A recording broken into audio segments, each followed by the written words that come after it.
안녕하세요. 마마송송입니다. 요즘에는 코로나 보건위기 상황이 많이 호전되어 가고 있다라는 소식도 들려오고 또 공공장소에서 마스크를 착용하지 않는 경우도 많이 보곤 합니다.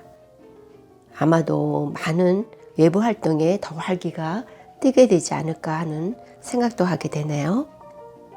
오늘은 여러분과 함께 사우나에 대해서 생각을 나누는 시간을 가져봤으면 합니다. 사우나는 많은 사람들이 애용하는 시설 중 하나입니다. 그런데 코로나 감염의 우려 속에서 그동안 발길이 뜸했던 것은 사실이죠. 그런데 아마도 앞으로는 사우나를 이용하는 사람들이 점차 늘어날 수도 있겠습니다.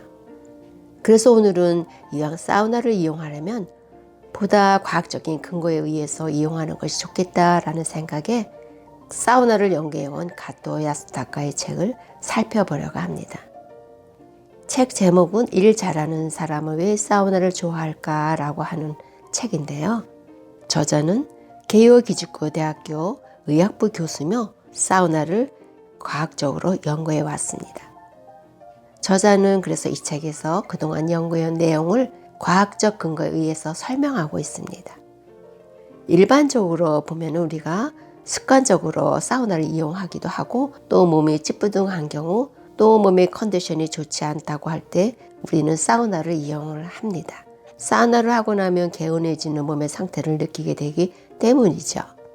저자는 말하기를 이러한 상태는 바로 사우나는 몸을 다시 깨우는 작용을 하기 때문이다 라고 표현하고 있습니다. 그런데 반면에 사우나를 하고 나서도 몸의 컨디션이 좋아지지 않고 더 피곤함을 느끼는 경우가 있는데 이거는 올바른 방법으로 사우나를 하지 않았기 때문이라고 합니다. 그렇다면 사우나를 할 때 바른 방법으로 해야 되는 것이 옳지 않을까 하는 생각을 해봤습니다. 그래서 저자가 이 책에서 알리고자 하는 과학적인 방법을 우리가 살펴보고자 합니다. 책에서는 여러 도표와 실험 결과 등을 올려놓고 있는데요. 오늘은 그러한 결과에 따라 결정지어진 방법만 간단하게 소개해 드리려고 합니다.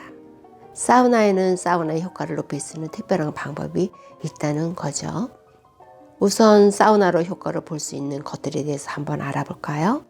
사우나는 가장 효율적인 작용으로 뇌와 신체를 되살린다라고 설명하고 있습니다. 그래서 업무에 대한 스트레스가 많아 업무를 효율적으로 처리할 수 없는 상태가 되면 뇌와 신체를 재충전해야 되는데 가장 잘 맞는 것이 바로 사우나라고 합니다.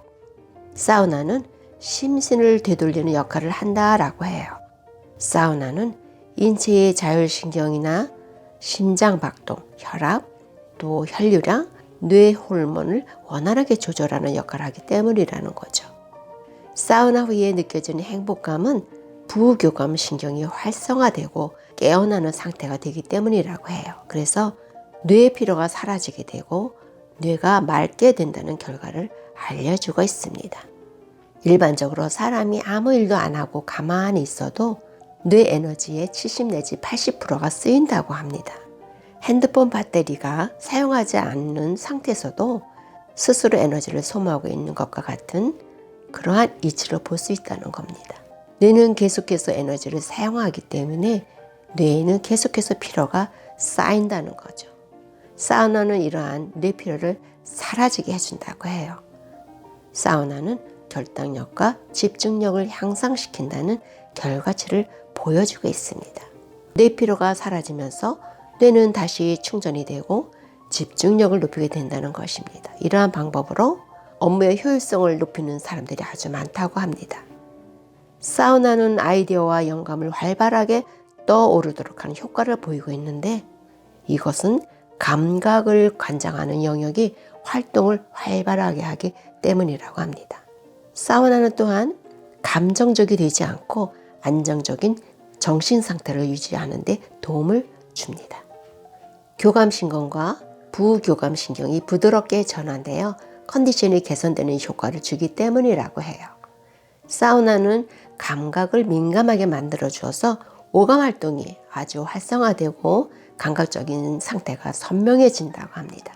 그래서 몰입이 잘 이루어지는 효과도 갖게 된다고 해요. 신체적인 면으로 보면은 사우나는 어깨 결림이나 요통, 눈의 피로에도 탁월한 효과가 있는데 그 이유는 온열 효과로 딱딱하게 굳어있던 근육이 부드러워지고 혈류가 증가하기 때문이라고 합니다. 부종도 사라지고 디톡스의 효과도 생각해 볼 수 있다는 겁니다. 이러한 효과를 주는 사우나의 특별한 방법은 무엇일까요?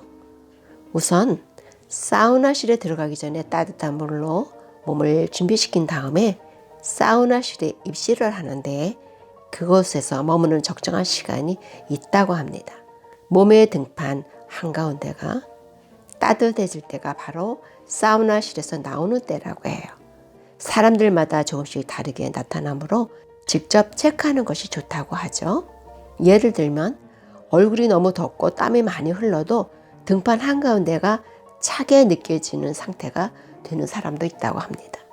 그 다음 단계로는 냉수욕탕으로 들어가서 1, 2분 정도 머무는 것이 좋다고 하는데 그런 다음에 마지막으로 외기욕을 하는 것이 좋다고 합니다. 외기욕은 냉탕에서 밖으로 나와 편안한 자세로 5분 내지 10분 정도 쉬는 것을 말하고 있습니다. 다시 한번 정리해 볼까요?